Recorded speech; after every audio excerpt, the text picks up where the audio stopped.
하나님은 우리와 함께 하십니다. 그리고 영원토록 함께 하십니다. 인생을 살다 보면 힘들 때가 있습니다.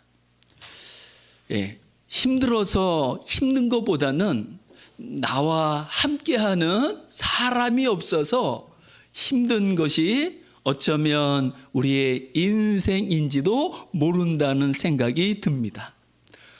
언제나 우리와 함께하고 나의 응원자가 되어주고 나의 힘이 되어주고 나의 능력이 되어줄 수 있는 존재가 있다고 한다면 우리는 힘들어도 잘 살 수 있고 어려워도 그 어려움을 헤치고 나갈 수 있는 줄 믿습니다. 그래서 성경을 보면 이런 말씀이 있습니다. 삼겹줄은 강하기 때문에 끊어지지 않는다고. 그래서 우리가 이 세상을 살아가면서 서로가 함께해 주는 그러한 사람들이 될 수 있다고 한다면 그만큼 우리는 더 잘 살아갈 수 있으리라고 믿습니다. 그런데 성경에 보면 이런 말씀도 있습니다. 원수는 자기 집안 식구니라, 이런 말씀이 있습니다. 여러분 어떠십니까? 옆에 있는 사람에게, 사랑하는 가족에게 힘이 되십니까? 아니면 원수가 되십니까? 모두가 원수가 아니라 왼수가 아니라 힘이 되어 능력이 되어 더 잘 살게 해줄 수 있는 하나 되는 가족이, 그리고 하나 되는 사람들이 될 수 있기를 주님의 이름으로 축복합니다. 사람이 함께해 주어도, 사람이 내게 힘이 되어 주어도 우리는 더 잘 살 수 있다고 한다면, 하나님이 함께해 주는 사람이라고 한다면, 나와 함께 하시는 하나님을 믿으며 살아간다고 한다면 우리는 훨씬 더 잘 살고 복되게 살 수 있는 줄 믿습니다. 이것이 우리를 지으신 하나님의 마음이요, 하나님의 뜻인 줄 믿습니다. 저도 아버지로서 사랑하는 아들 그리고 사랑하는 딸에게 날마다 제가 원하는 것이 있어요. 소망하는 것이 있어요. 무엇일까요? 조금이라도 더 잘 살았으면 좋겠다라는 마음이 있죠. 그런데 그 마음만큼이나 저에게는 아쉬움도 있고 안타까움도 있습니다. 무엇일까요?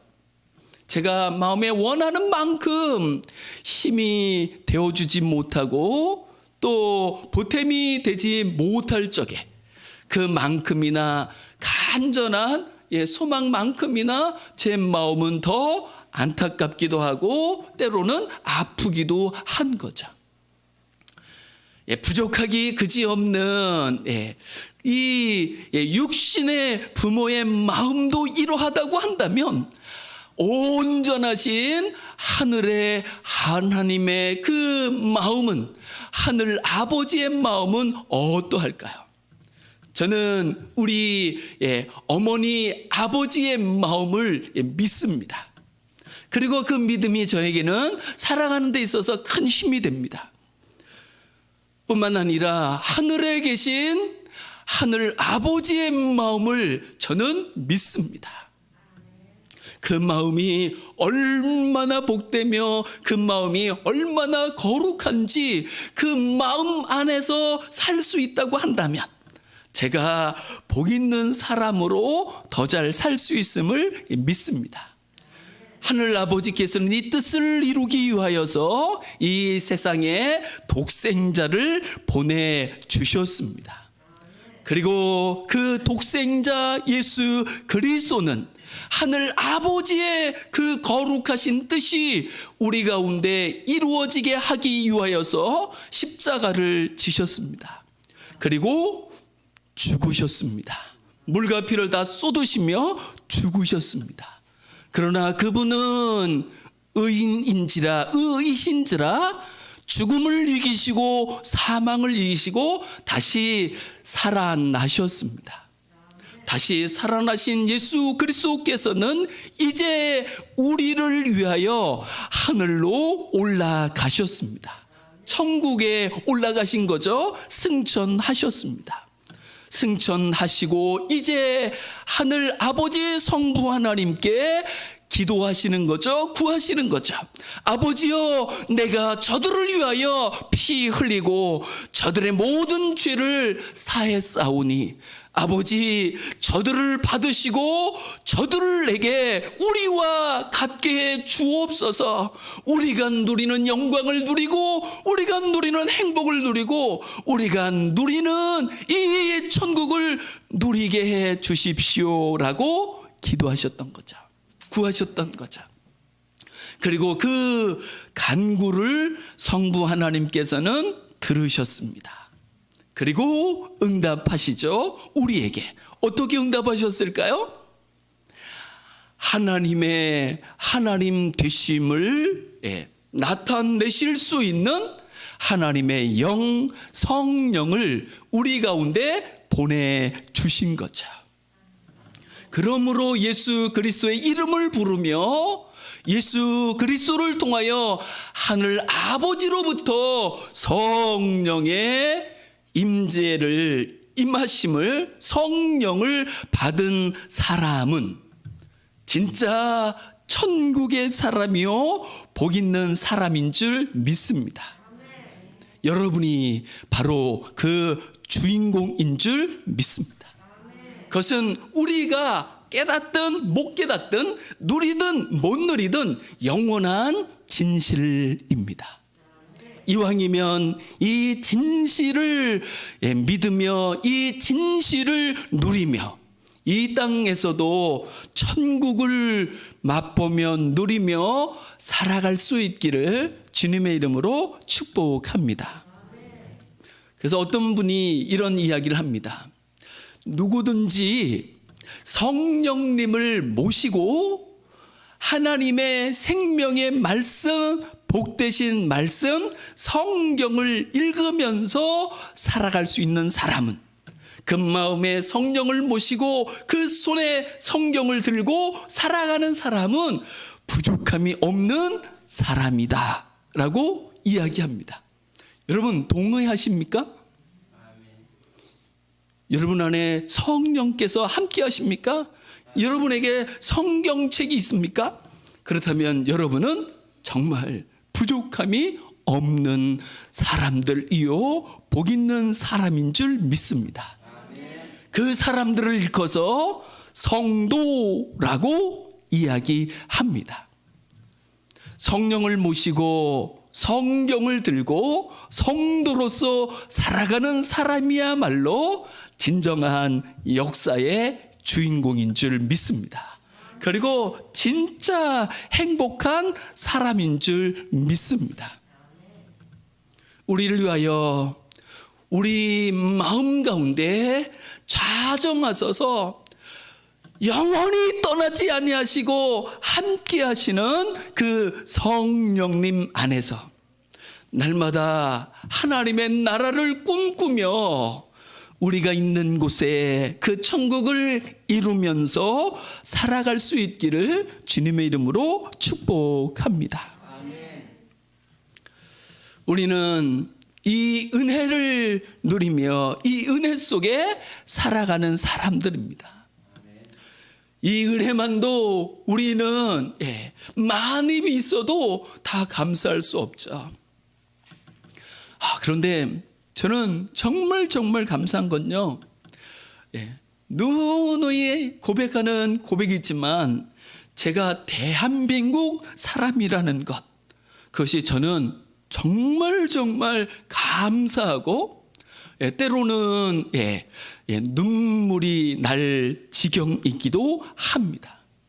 그래서 저는요, 대한민국 땅에 살아가면서 이 나라 이 민족에 대해서 욕을 하거나 그런 걸 보면 저는 솔직히 이해가 안 가요. 물론 나라로부터 어떤 그 견딜 수 없는 말할 수 없는 그 어려움을 겪는 사람들도 있겠죠. 그런 경우는 예외일 수 있다고도 생각을 합니다. 그러나 정말 하나님을 믿을 뿐만 아니라 이 대한민국 땅에 발을 딛고 살아간다는 것, 정말 제가 지난주에 네팔에서 선교 사역을 하는 백은호 선교사님의 선교 편지를 받았습니다. 그 편지를 봤는데요, 얼마나 마음이 아픈지, 얼마나 가슴이 아픈지 모릅니다. 지금 네팔의 사정은 정말 안 좋습니다. 일례로 코로나 예를 들면요, 거기는 검사를 받고 싶어도 나 분명히 코로나 걸린 것 같다, 그래서 검사를 받아야 되겠다, 그래서 막 죽을 지경이 되지만 검사를 받지 못합니다. 왜냐하면 자기 돈을 내고 검사를 맡아야 되는데 검사를 받는 비용을 감당할 수 있는 백성이 많지 않아요. 그래서 아파서 죽어가면서도 검사를 못 받고 그냥 죽는 사람이 한둘이 아닙니다. 그래도 그 땅에서 꽤 잘 산다라고 하는 사람들 중에서 그래도 검사를 받겠죠. 그런데 코로나 검사를 받잖아요. 확진율이 몇 %인지 아십니까? 제가 보고 놀랐습니다. 코로나 검사를 받는 사람 중에 확진자로 나타나는 사람이 35%. 100명이 받으면 35명이 확진자로 나와요. 그러니까 거기는 누가 걸렸는지 그것조차도 가늠을 못할지. 백신은 고사하고 검사조차 받는 것이 하늘의 별따기입니다. 그런데 우리는요, 어때요? 검사 그냥 해주잖아요. 누구든지 원하면 해주잖아요. 그것도 공짜로. 백신도요, 맞으라고 사정을 하잖아요. 그것도 그냥 와서 맞으라는 거죠. 이런 나라가 이 지구촌에 그렇게 많지 않습니다. 손으로 꼽을 정도입니다. 탁 집사님이 기도해 주셨지만 우리는 어떻게 이렇게 큰 혜택을 누리면서 살아갈 수 있을까요? 하나님의 은혜라고 저는 주저없이 고백할 수 있습니다. 대한민국 같은 이런 부흥을, 경제 부흥을 모든 분야에 있어서 진보를 이룬 나라는요, 역사 속에 없습니다. 대한민국이 유일합니다. 기적이죠. 한강의 기적이라고도 하죠. 대한민국이 지금 이렇게 사는 것, 이건 기적 중에 기적입니다. 우리가 어려울 때 100년 전만 해도 우리나라보다 훨씬 더 잘 사는 나라들이 지금은 우리나라보다 훨씬 더 못 사는 나라가 돼버린 나라들이요, 무지 많습니다.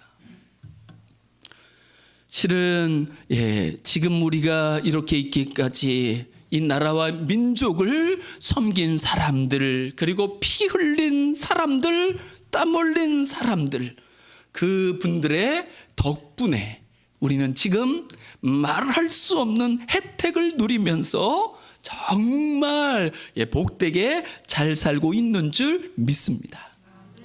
그런데 아쉬운 것이 있습니다.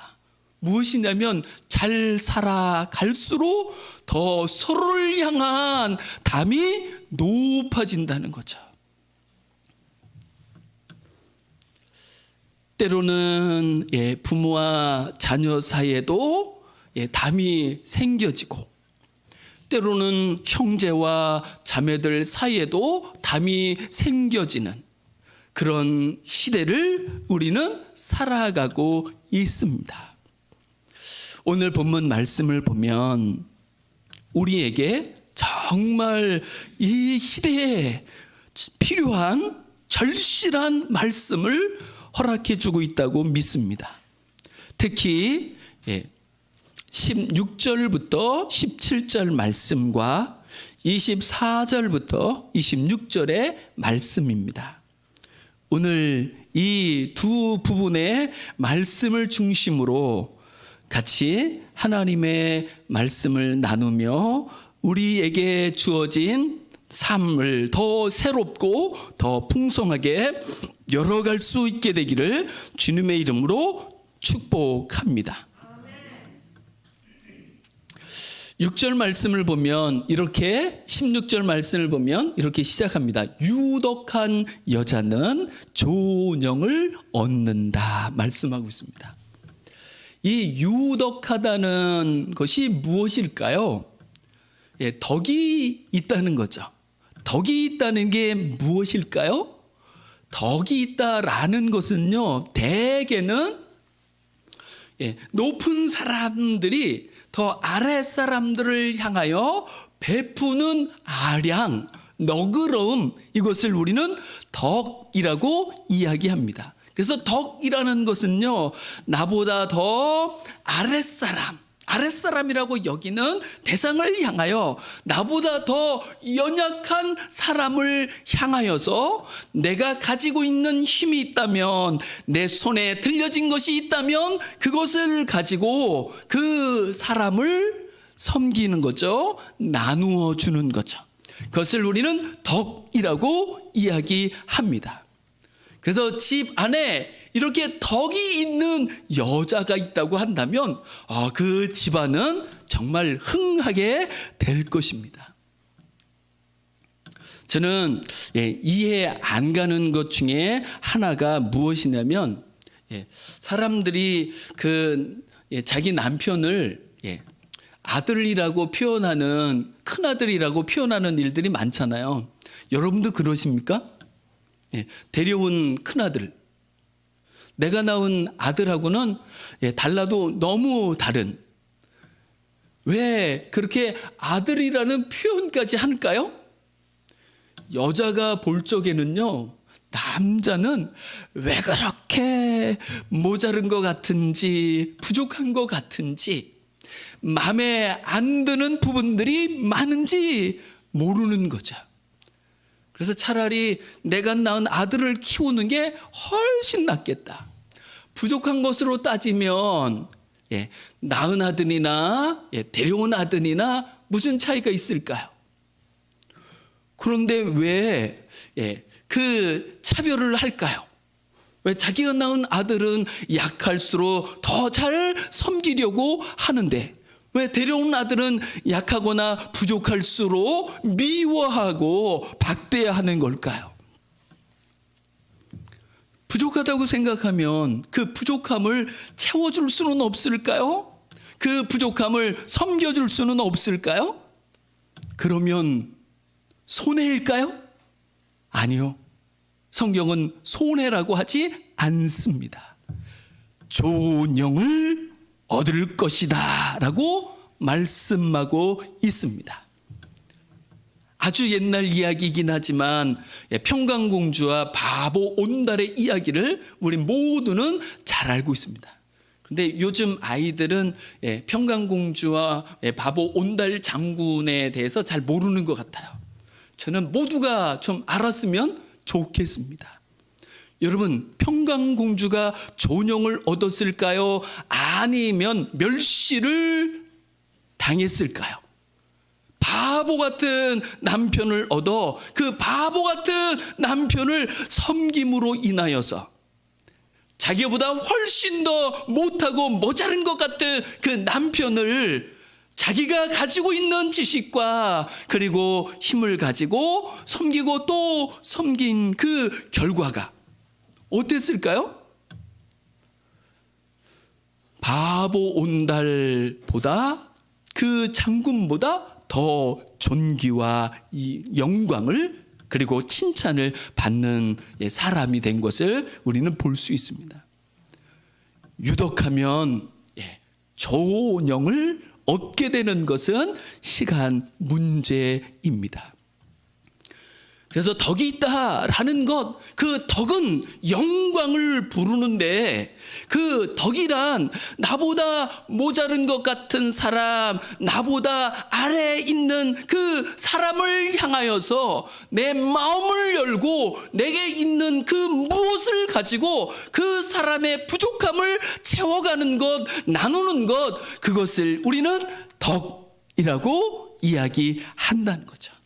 우리 교회에 이 덕이 가득할 수 있기를 축복합니다. 그래서 행여라도 연약해 보이거나 모자르거나 그런 사람들이 판단의 대상이 되는 것이 아니라 섬김의 대상이 될 수 있기를 주님의 이름으로 축복합니다. 또한 우리 가정에서 그럴 수 있기를 주님의 이름으로 축복합니다. 조금 더 연약하거나 부족하거나 한 가족들을 향하여 더 마음을 쏟으며 더 힘을 쏟으며, 그래서 더 일어서서 더 복되게 살아갈 수 있도록 함께 할 수 있는 가족, 그리고 함께 할 수 있는 식구가 될 수 있기를 주님의 이름으로 축복합니다. 그래서 내가 가지고 있는 것이 누군가를 향하여 부족하다고, 연약하다고, 아래 있는 것 같다고 생각하는 그 사람을 향하여 흘러가고 나누어지는 것, 이것은요 결코 바보가 아닙니다. 이것은 결코 손해가 아닙니다. 이것이야말로 우리 모두가 더 잘 살아갈 수 있는, 더 복되게 살아갈 수 있는 첩경이 되며 지름길이 되는 줄 믿습니다. 그래서 24절에서는 이렇게 말씀하죠. 흩어 구제하여도 더욱 부하게 되는 일이 있나니 과도히 아껴도 가난하게 될 뿐이니라. 여러분, 이 말씀을 믿습니까? 이거는요 경제학적으로는 안 맞는 말이에요. 아니, 내게 있는 것을 누구에게 나누는데 어떻게 더 많아질 수 있단 말입니까? 근데 성경은 그렇게 말씀하잖아요. 아니야, 너가 가지고 있는 것을 나누는 것, 그래서 정말 덕 있는 사람으로 살아가는 것, 그것이 너가 더 부하게 될 수 있는 길이야 라고 말씀하고 있다는 거죠. 여러분, 안 믿으시는 것 같아요? 하나님이 말씀하십니다. 우리의 생각이랑은 안 맞죠. 우리의 지식이랑은, 우리의 상식이랑은 안 맞죠. 그런데 하나님이 그렇다라고 말씀합니다. 그럴까요? 안 그럴까요? 저는 그럴 거라고 믿습니다. 저는요, 그 부족하고, 실은 부자도 아닙니다. 그런데 제가 살아가는 데 있어서는요, 하나도 부족하지 않습니다. 제가 생각해도 저는 분에 넘치는 은혜를 입고 복을 누리면서 살아가는 사람이라고 저는 확신합니다. 그러면 제가 잘나서 그러냐? 아니요, 저는 그렇게 생각하지 않습니다. 실은 저희 부모님의 은혜요, 부모님의 덕이라고 믿습니다. 실은 저희 어머니, 저희 아버지께서요, 저를 위해서, 이제 지금은 제가 저를 위해서 하셨다고 그러죠.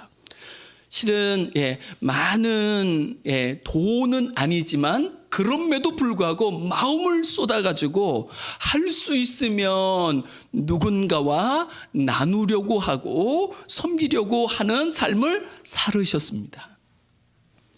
그리고 제가 믿기는 그 삶이 지금의 저에게 하늘의 은혜를 입으며 살아가게 한다고 저는 믿습니다. 그래서 할 수만 있다면 저는 제가 지금 사랑하는 아들, 사랑하는 딸에게 직접적으로 재물을 많이 주지는 못할지라도 제가 가지고 있는 작은 것 중에 한 부분이라도 제가 누군가와 나누면서 살아가고자 하고 살아가고 싶은 마음을 제가 가지고 있습니다. 제가 우리 아들, 딸에게 직접 돈을 주지 않을지라도 우리 아들이나 우리 딸보다 더 어렵거나 힘든 그 누군가를 향하여 내가 가지고 있는 작은 것을 나눈다고 한다면 하나님은 분명히 그것이 헛된 것이 아니라 그것이 거룩한 복의 씨앗이 되어서 사랑하는 아들, 딸, 사랑하는 자녀들에게 은혜요 복이 되어 임할 거라고 저는 믿습니다. 그런데 저희가 마음에 원하는 만큼 살지는 못합니다.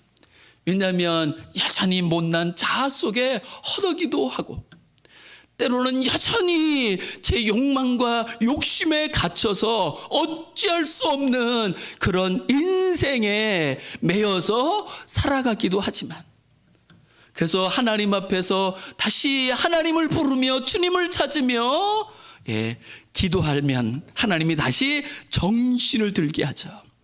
그리고 제 삶이 저만을 위한 삶이어서는 안 된다는 것을 하나님은 다시 깨닫게 하시고 저의 마음을 열어 누군가를 제 마음에 담을 수 있게 하시고 제 눈을 열어 누군가를 볼 수 있게 하시는 거죠. 그것은 얼마나 거룩한 복인지 모릅니다. 그래서 주님이 제 마음을 더 열어주실 수 있다면, 주님이 제 눈을 더 열어줄 수 있다고 한다면 얼마나 좋을까.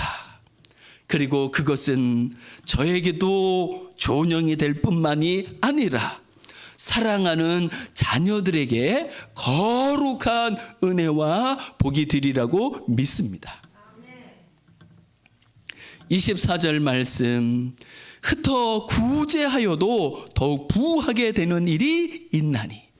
이것은 경제학적으로는 안 맞지만 이것이 진실인 것은 바로 하나님께서 살아 역사하시기 때문에 그렇습니다.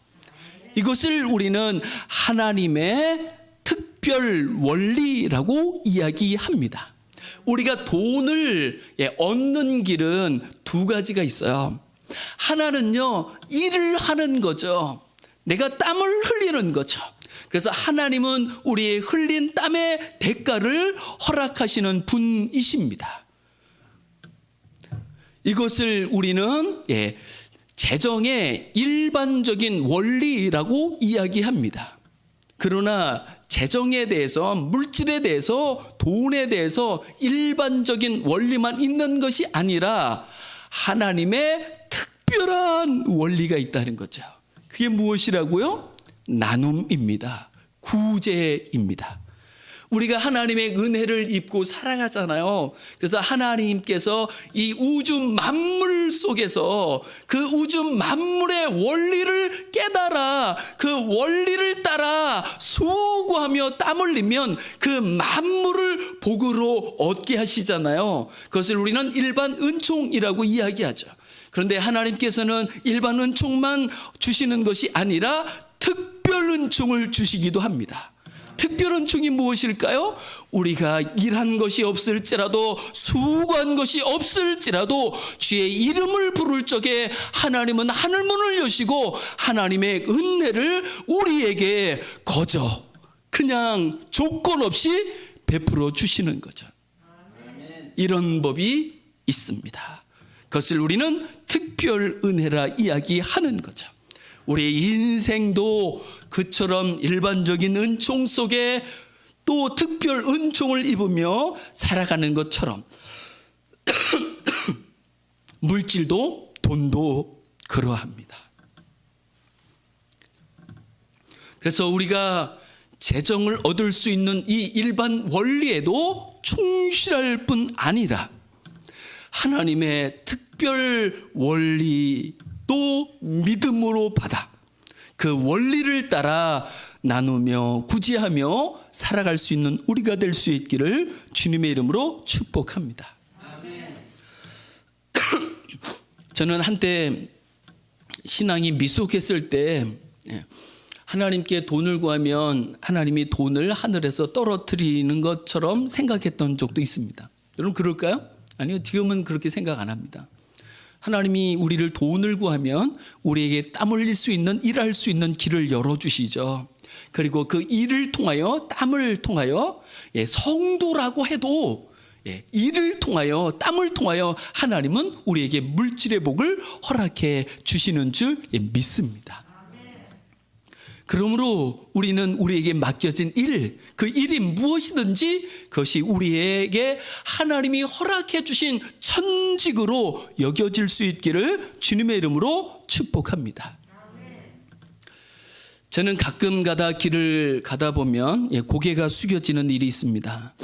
때로는 저희 어머니, 저희 아버지보다 연배가 더 되신 분들이 손수레를 끌고 니아까를 끌고 힘겹게 그 폐지를 싣고 가는 모습을 보면 저는 두 가지 마음이 들어요. 하나는 존경스러운 마음이 듭니다. 그리고 또 하나는 안타까운 마음이 들어요. 어떤 때냐면 건강하지 못해서 다리를 절룩이면서 그 작은 손수레를 끌고 가시는 거 보면 참 건강하셨으면 얼마나 좋을까. 그런데 그분들이 그 연세에 폐지를 줍는 그 자체에 대해서는 저는 존경스러운 마음으로 생각합니다. 그렇게 나이가 들어서도 자기의 그 재정을 위하여서, 그 의식주를 위하여서 손수 일을 하시고 땀을 흘릴 수 있다는 것, 그것이 무엇이든지 그것은 우리의 존경의 대상이 되기에 충분하다고 믿습니다. 무슨 일이든지 땀 흘려 돈을 벌 수 있다는 것, 이것은 정말 거룩한 일이 아닐 수 없습니다. 그러므로 이 마음뿐만이 아니라 더 나아가서 오늘 말씀이 우리에게 말씀해 주는 것처럼 하나님의 특별한 재정 원리를 따라서도 살아갈 수 있는 우리가 될 수 있기를 원합니다. 그래서 우리의 영혼이 잘 될 뿐만 아니라 범사가 잘 되고 강건할 수 있기를 주님의 이름으로 축복합니다. 24절을 더 보시죠. 이렇게 말씀합니다. 가도에 아껴도 가난하게 될 뿐이니라. 쓰지 않는 돈은요, 아무런 의미가 없습니다. 가치가 없습니다. 제가요, 그 몇백억대 부자신데 돈을 하나도 못 쓰면서 살아가는 분을 알고 있습니다. 그분은요, 기차 여행, 해외 여행은 고사하고 기차 여행도 한 번도 못 갔대요. 이 바닷가 여행을 한 번도 못 갔대요. 여러분 이해가 가시나요? 떨어진 옷 입고 삽니다. 저는 그럴 이유도 그럴 필요도 없다고 생각합니다. 내게 있는 것, 내게 주어진 것, 그것을 잘 선용하고 잘 사용하면서 살아간다고 한다면 그 물질로 말미암아 누릴 수 있는 은혜와 그 윤택함이 얼마나 클까요? 여러분, 과도히 아껴도 쓰지 않는다면 쓰지 않는 돈은 실상은 내 것이 아니죠. 실은 지난주에 우리가 그 돈을 잘 관리해야 된다. 그래서 지금만 생각하는 것이 아니라 크게 생각해서 우리의 평생을 놓고 재정을 계획해야 된다라는 말씀을 같이 나눴습니다. 왜 그렇게 해야 하는 걸까요? 우리에게 주어진 이 물질이 얼마나 가치가 있고 얼마나 소중한지 모르잖아요. 잘 쓰기 위해 가지고, 잘 쓰기 위해서. 그러니까 쓰기 위해서 재정을 관리하는 거죠. 안 쓰기 위해서가 아니라 잘 쓰기 위해서 우리는 돈을 더 잘 지혜롭게 관리할 필요가 있는 줄 믿습니다. 그래서 과도히 아껴도 가난하게 될 뿐이니라 말씀합니다. 25절은 이렇게 말씀합니다. 구제를 좋아하는 자는 풍족하여질 것이요 남을 윤택하게 하는 자는 자기도 윤택하여 지리라. 우리에게 주어진 물질이 비록 내가 땀 흘려 벌은 물질이라 할지라도 그것이 나보다 어렵고 힘든 누군가를 향한 나눔의 물질이 구제가 누군가를 더 복되게 윤택하게 할 수 있는 물질이 될 수 있기를 주님의 이름으로 축복합니다. 결코 손해가 나지 않을 것입니다.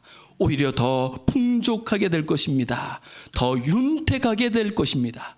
함께 더불어 더 풍성한 삶을 살아갈 수 있게 될 것입니다. 우리 시간 같이 한번 기도하시면 좋겠습니다.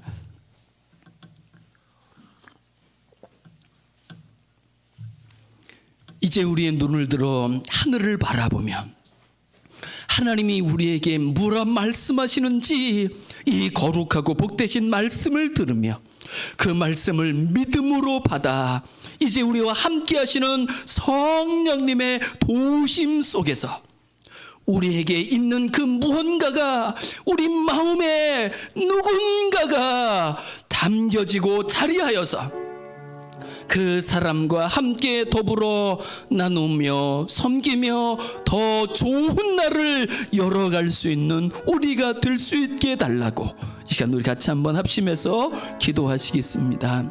하나님 아버지 감사합니다. 우리의 수고를 외면하지 아니하시고 우리 수고에 우리 땀의 결실을 허락하시고 열매를 허락하사 먹을 것을 허락하시고 입을 것을 주시는 주님 감사합니다. 주여 우리에게 주신 물질이 얼마나 귀하며 얼마나 가치 있는지 우리 손에 있는 이 돈을 소중하게 여기며 가치 있게 여길 뿐만 아니라 가치 있는 만큼이나 더 가치 있게 사용하며 살아갈 수 있게 하여 주시옵소서. 주님 내게 주어진 물질이 어렵고 힘들고 우리보다 연약한 사람들을 위하여 쓰여진데 하나님께서 하늘문을 여시고 더 풍성한 삶을 허락하신다 약속하셨습니다. 이제 이 말씀을 믿음으로 받을 수 있게 하시고 이 말씀을 붙잡고 조금이라도 더 나누면서 함께 더불어 더 좋은 날을 윤택한 날을 열어갈 수 있도록 축복해 주시옵소서. 감사합니다. 고맙습니다. 하나님이 우리에게 주신 말씀 믿음으로 받아 이제 냉수 한 그릇이라도 지극히 작은 한 사람과 나누며 더 윤택하고 좋은 날을 열어갈 수 있는 우리가 되게 해 주옵소서. 우리 마음에 나눌 수 있는 마음을 우리 마음에 섬길 수 있는 마음을 허락해 주사 서로가 서로의 얼굴을 더 빛나게 할 수 있게 하옵시고 하나님께서 누르시는 하나님의 나라가 우리 삶 가운데도 이루어질 수 있도록 축복해 주옵소서. 감사드리며 주 예수 그리스도의 이름으로 간절히 기도드리옵나이다. 아멘.